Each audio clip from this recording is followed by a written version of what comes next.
In this video, I'll go over my top 10 most worn designer fragrances this fall. And before we start, if you want to support the channel, you could buy a sample or a travel size at my store, scentpilot.com. And here's a code to save you money on your first order. If you're interested in buying full bottles, you can use links in the description below. It helps us earn a small commission at no extra charge to you. Without any further ado, let's get into this video. Number 1, Givenchy Gentleman Society Ombre. In my opinion, this is one of the best releases of 2025. If you're familiar with the dry down of Spice Bomb Extreme, which in my opinion is one of the best fragrances in that segment, a cozy, inviting combination of tobacco, spices, and vanilla. This goes in a similar direction, but it also adds the note of iris. And iris in this fragrance is not the lipstick, waxy kind. It goes in a powdery, clean direction. I personally prefer this fragrance over Spice Bomb Extreme, and here's why. I prefer the opening on Givenchy Gentleman Society Ombre more than Spice Bomb. So if I'm judging the fragrance from the opening all the way to the dry down, I prefer this one more. One of my most worn fragrances this fall and one of the best releases of 2025. Number 2, Dior Homme Parfum 2025. Contrary to popular belief, but I prefer this version of Dior Homme Parfum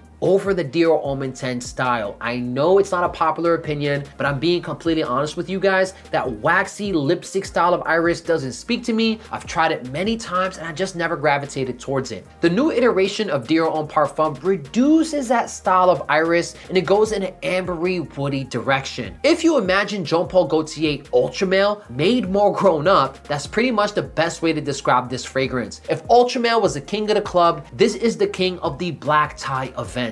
And as of late, I've been wearing a lot more blazers and sport coats, and I feel like this fragrance really does have an elegant charm that truly captures the entire vibe that I'm going for. One of my most worn fragrances this fall, Dior Homme Parfum 2025. Number 3, YSL Y Eau de Parfum. This pretty much falls within the blue fragrance territory. If you're not familiar with blue fragrances like Dior Sauvage, Bleu de Chanel, Versace Dylan Blue all fall within that realm, which is that masculine citrus woody scent profile. But this here takes inspiration from that style of perfumery and adds a bit of a twist. It goes in a sweeter direction with the addition of apple, and there's also an aromatic calming touch coming from the sage. As we're transitioning from the summer into the cooler months, I sometimes want to wear a fresh fragrance, but I also want something with a bit of depth and sweetness. And I feel like this here is one of the best in this category. One of my most worn fragrances this fall, YSL Y Eau de Parfum. Number 4, Chanel Allure Homme Sport Eau Extreme. For some reason, around fall and springtime, this is one of my go-to fragrances. Similar to YSL Y Eau de Parfum in the sense that it does combine the fresh and sweet elements of perfumery, but this is not a blue fragrance. In the opening, you will get a combination of mandarin and mint, and the mint in this fragrance will give you a cooling effect. And as it dries down, it becomes mainly focused on tonka bean that gives it a powdery vanilla-like sweetness with a touch of a spicy black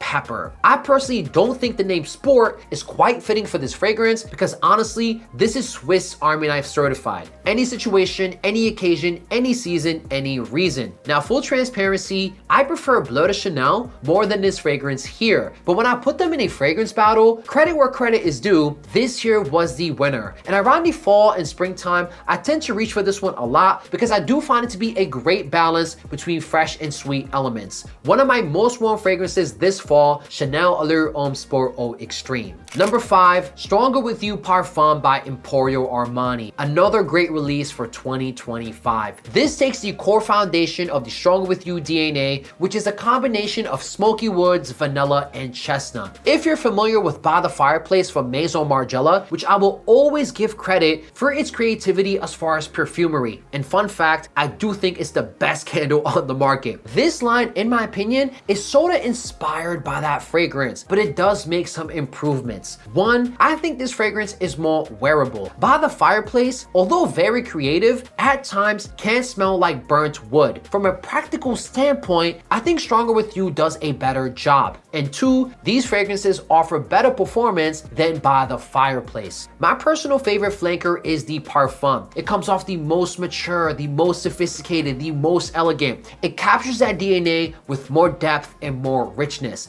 and it offers the best performance and it gets the best reactions from women. I give it an 8, 9. 8.5?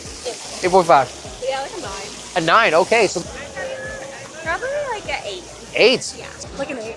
8? I'd give it an 8. 8. 8 for you as well. Yeah. I'd give it an 8. 8. You like it a lot. You like it a lot. Where is this man? Where is this man? Where is this man?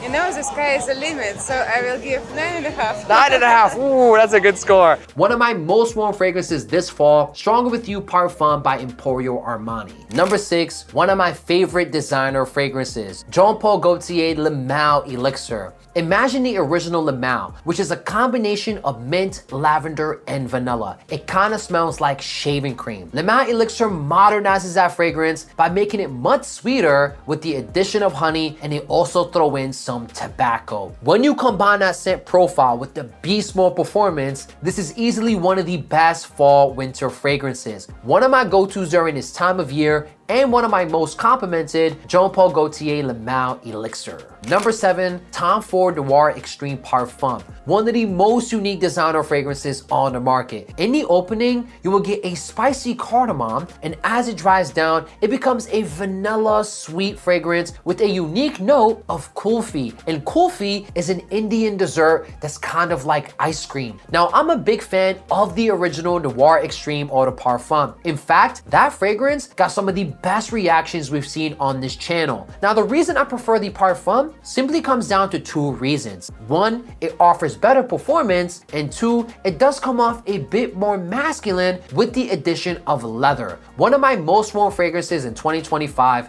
Tom Ford Noir Extreme Parfum. Number 8, Versace Eros Flame. Versace Eros Eau de Toilette is my favorite designer fragrance of all time, my most complimented, and my signature scent for years. Until this day, I personally enjoy wearing that DNA. But around the fall, I kind of want to switch it up a little bit, so I end up wearing Versace Eros Flame. Very similar dry down to the original, but in the opening, it adds orange and black pepper. So it pretty much comes off like a spicier take on the original Eros. And that's why during this time of year, it's one of my most worn fragrances. Number 9, Bvlgari Man in Black Eau de Parfum. This could have been easily a Spice Bomb flanker. Imagine Spice Bomb Extreme with the sweetness dialed back and a boozy touch in the opening. It comes off very masculine and very elegant. And fun fact, the most common word that women use to describe this fragrance is classy. What kind of man do you imagine wearing this one? Like a classy guy? Smells classy. Yeah, it does. Well-dressed. A well-dressed guy? He works at Wall Street. He works at Wall Street, finance guy. Okay.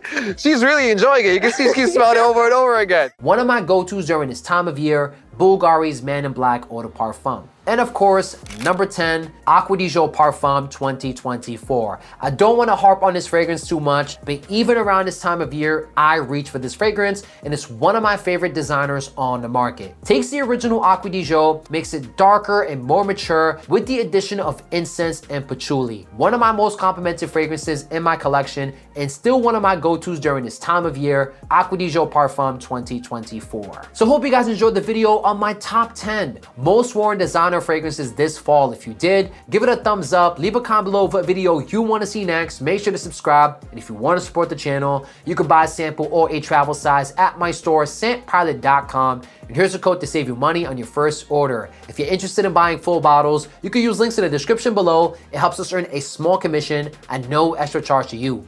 Thank you so much for watching and have a wonderful day.